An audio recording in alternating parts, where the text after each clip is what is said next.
नमस्कार दोस्तों, स्वागत है आपका हमारे channel target for IAS and MPSC with के। आज है 5 मई 2022 और हम लोग डिस्कस करने वाले हैं आज का मध्य प्रदेश का करंट अफेयर। काफ़ी एक महत्वपूर्ण इवेंट होने वाला है मध्य प्रदेश में, जिसका नाम है 12वीं senior national women hockey championship.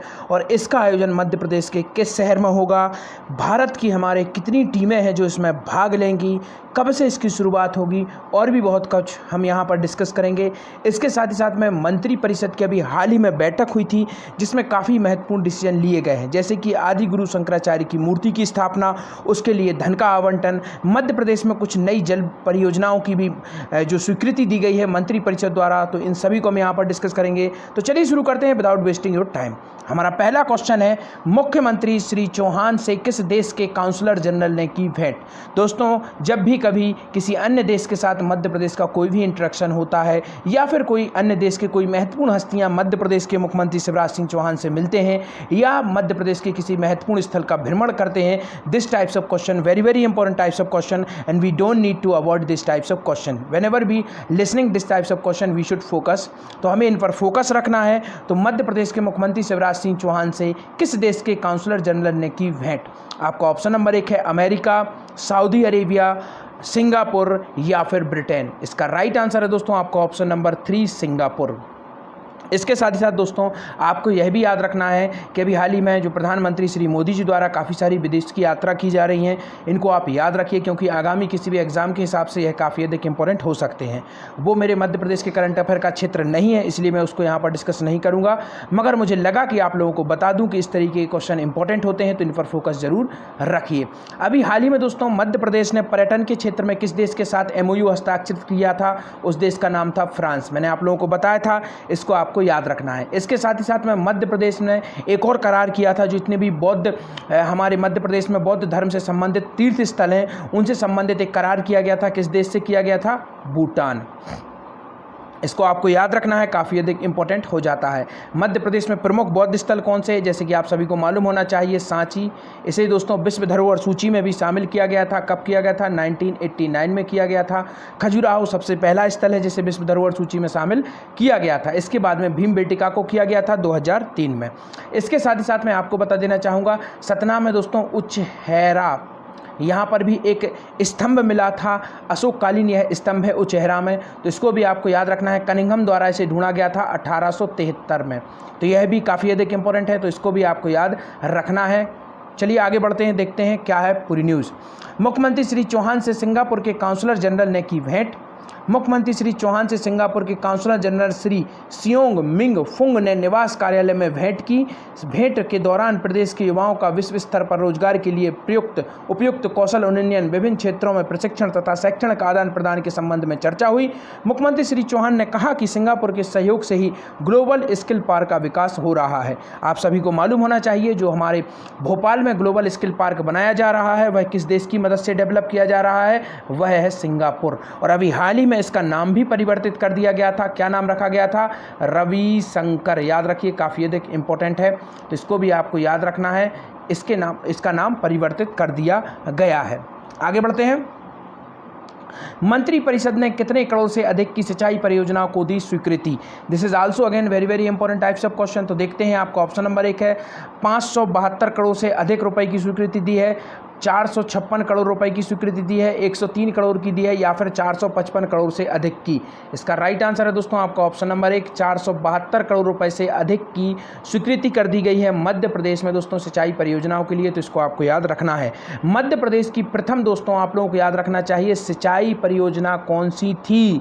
Balaghat में बनाई गई थी। इसको याद रखिए दोस्तों, इसको आपको याद रखना है, काफ़ी अधिक इंपॉर्टेंट है। बालाघाट में इसे बनाया गया था, 1923 में इसे बनाया गया था, अर्थात आज़ादी के पहले। इसके बाद में आप देखेंगे मध्य प्रदेश की प्रथम जल विद्युत परियोजना कौन सी थी? गांधी सागर। याद रखिए, काफ़ी अधिक इंपॉर्टेंट है। आपका इसकी उद्घाटन किया गया था 1954 में। 1960 में इसने अपना काम शुरू कर दिया गया था। इसकी टोटल उत्पादन क्षमता कितनी है? 115 मेगावाट। याद रखिए, चंबल नदी पर यह बनाई गई है, मंदसौर में यह है मध्य प्रदेश के।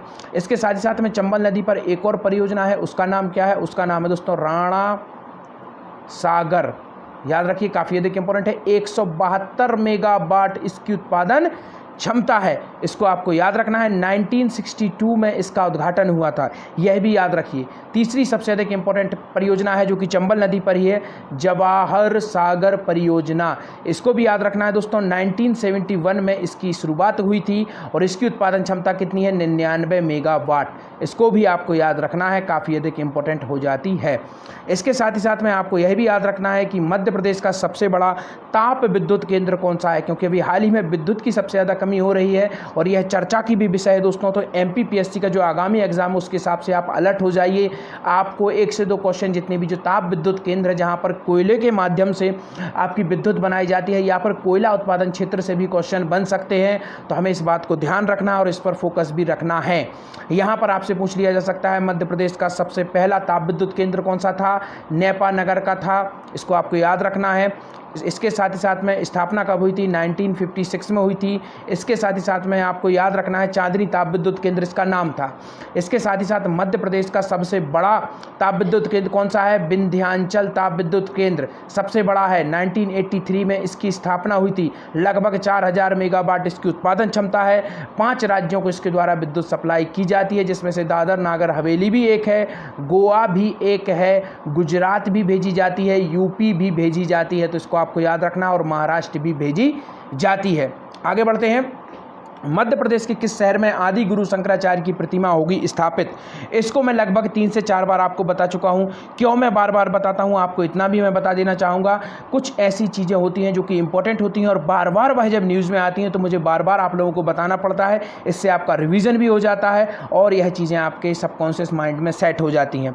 और कभी भी ऐसी कोई चीज़ जो अधिकतम, कोई भी ऐसा फैक्ट, कोई भी न्यूज़ जो अधिकतम चर्चा में है, we should focus on it, हम उसको अवॉइड नहीं कर सकते हैं। और आदि गुरु शंकराचार्य की प्रतिमा कहाँ पर स्थापित होना है, सभी को मालूम होगा, अगर डेली बेसिस पर मेरा करंट अफेयर फॉलो करते हैं तो ओमकारेश्वर में। यहीं पर फ्लोटिंग सौर ऊर्जा पावर प्लांट भी लगाया जा रहा है, नर्मदा नदी पर तैरेगा यह, तो इसको भी आपको याद रखना है, काफ़ी अधिक इंपॉर्टेंट यह हो जाता है। अब हम लोग आगे बढ़ते हैं, देखते हैं क्यों ये चर्चा में था। यह अभी इसलिए चर्चा में था कि जो ओमकारेश्वर में शंकराचार्य की प्रतिमा स्थापित होनी है उसके लिए कितने करोड़ से अधिक की मंजूरी कर दी गई है। जी हाँ दोस्तों, कितनी धनराशि का आवंटन इस मूर्ति के लिए किया गया है, इसीलिए यह दोबारा से चर्चा में है। क्योंकि मैंने आपको बताया था आज हम लोग मंत्री परिषद द्वारा लिए गए कुछ डिसीजनों को पढ़ेंगे, तो वैसी क्रम में हम इसको देखते हैं। तो आपका ऑप्शन नंबर 1 है 148 करोड़ से अधिक, 123 करोड़, 400 करोड़ या फिर 234 करोड़, इसका राइट आंसर है दोस्तों आपका ऑप्शन नंबर 1, 148 करोड़ से अधिक जो ओमकारेश्वर में शंकराचार्य की प्रतिमा की स्थापना की जानी है उस पर इसका खर्चा किया जाएगा, जिसकी मंजूरी माननीय मुख्यमंत्री शिवराज सिंह चौहान की अध्यक्षता में मंत्री परिषद द्वारा दे दी गई है। याद रखना है, काफ़ी अधिक इंपॉर्टेंट है। आगे बढ़ते हैं, देखते हैं पूरी न्यूज़ को हम यहाँ पर देख लेते हैं। 572 करोड़ से अधिक की सिंचाई परियोजना की पुनरीक्षित प्रशासकीय स्वीकृति कर दी गई है। ओमकारेश्वर में शंकराचार्य की प्रतिमा के लिए 148 करोड़ से अधिक की मंजूरी, मुख्यमंत्री श्री चौहान की अध्यक्षता में मंत्री परिषद की बैठक, ओमकारेश्वर में प्रतिमा स्थापना। मंत्री परिषद ने ओमकारेश्वर में आचार्य शंकर की 108 फुट की ऊंची यह मूर्ति बनना है दोस्तों। बहुधातु प्रतिमा और पेंडलस्टर कार्य के लिए 148 करोड़ 43 लाख 2 हज़ार रुपये की स्वीकृति दी है, तो इसको आपको याद रखना है। आगे बढ़ते हैं, देखते हैं 12वीं senior national women hockey championship 2022 का आयोजन मध्य प्रदेश के किस शहर में किया जाएगा। आपका ऑप्शन नंबर 1 भोपाल, इंदौर, जबलपुर या फिर रतलाम। तो मध्य प्रदेश में हॉकी की नर्सरी किस शहर को कहा जाता है, भोपाल को कहा जाता है, तो यहीं पर इसका पूरा का पूरा आयोजन किया जाना है। मध्य प्रदेश में पुरुष हॉकी अकेडमी कहाँ पर है, भोपाल में ही, इसको याद रखना है। और वुमेन्स हॉकी अकेडमी की स्थापना 2006 में कहाँ पर की गई थी, ग्वालियर। और हॉकी का जो मुख्यालय है वह कहाँ पर है, जबलपुर में है। याद रखिए, तीनों इंपॉर्टेंट है, कभी भी कन्फ्यूजन नहीं होना है। और मध्य प्रदेश की खेल राजधानी किसे कहा जाता है, इंदौर को कहा जाता है। और खेल पत्रिका हलचल का प्रकाशन 1915 में कहाँ से हुआ था, इंदौर से ही किया गया था, तो इसको भी आपको याद रखना है। इसके साथ ही साथ में भोपाल में कुछ प्रमुख एकेडमियाँ हैं जिनको आपको याद रखना है। 2007 मैं हमेशा बताता हूँ आपको, 2007 को याद रख लीजिए बस। इसके साथ ही साथ में जितनी भी एकेडमियाँ हैं यह सभी की सभी भोपाल में हैं और 2007 में इनकी स्थापना हुई थी, जैसे कि घुड़सवार एकेडमी, इसके साथ ही साथ shooting academy, water sport, swimming की बात मैं नहीं कर रहा हूँ। स्विमिंग एकेडमी कहाँ पर है, 2008 में स्थापित की गई थी होशंगाबाद में, यहाँ पर केवल वाटर स्पोर्ट है। तो यह सभी की सभी एकेडमियाँ कहाँ पर है, यहीं पर है। कराटे, तो यह सभी एकेडमियाँ कहाँ पर हैं, भोपाल में है और 2007 में स्थापित हुई थी। 12वीं senior national women's hockey championship 2022 में देश की कितनी टीमें हिस्सा लेंगी, तो इसका राइट आंसर क्या होगा, इसका राइट आंसर है दोस्तों 27। जी हाँ दोस्तों, 27 टीमें इसमें हिस्सा लेंगी। हमारे भारत देश की। आगे बढ़ते हैं। 12वीं senior national women hockey championship 2022 Bhopal में 6 मई से शुरू होगी। देश की 27 टीमें होंगी शामिल। पिछले कुछ समय में भोपालवासी पुरुष हॉकी में बेहतरीन प्रदर्शन के साक्षी बने हैं। इसी क्रम में अब भोपाल में 6 से 17 मई तक देश की बेहतरीन महिला हॉकी खिलाड़ी अपनी हॉकी स्टिक का जादू बिखेरेंगी। मेजर ध्यानचंद हॉकी स्टेडियम में 12वीं hockey India senior women national championship 2022 की शुरुआत होगी। इस चैंपियनशिप में देश की 27 टीमें अपने हुनर का प्रदर्शन करेंगी। तो इसको आपको याद रखना है। आज के आपके क्वेश्चन, मध्य प्रदेश के किस शहर में मेडिकल डिवाइस पार्क की स्वीकृति कर दी गई है? सेकंड है, डॉक्टर विष्णु श्रीधर वाकड़कर राष्ट्रीय सम्मान से किसे सम्मानित किया गया है? तो thank you so much watching this video. बने रहिए हमारे साथ। अगेन आप लोगों को एक जरूरी इन्फॉर्मेशन देना चाहूँगा, टेलीग्राम चैनल को जरूर से जरूर ज्वाइन करिए, क्योंकि उस पर आपको 2021 का पूरे साल का मध्य प्रदेश का free of cost current affair मिलेगा। पूरे अवार्ड वहीं पर मिल जाएंगे, सभी कुछ आपको वहीं पर मिल जाएगा। खेल अवार्ड पूरे वहीं पर मिल जाएंगे। आपका विक्रम अवार्ड हो, एकलव्य अवार्ड हो, विश्वामित्र अवार्ड हो, सभी कुछ आपको वहीं पर मिलेगा। पद्मश्री अवार्ड मध्य प्रदेश के किन्हें दिया गया है, तानसेन अवार्ड, एक जिला एक उत्पाद, मंत्री परिषद द्वारा लिए गए 2021 में पूरे डिसीजन, सभी कुछ आपको टेलीग्राम चैनल पर मिलेगा। तो thank you so much watching this video.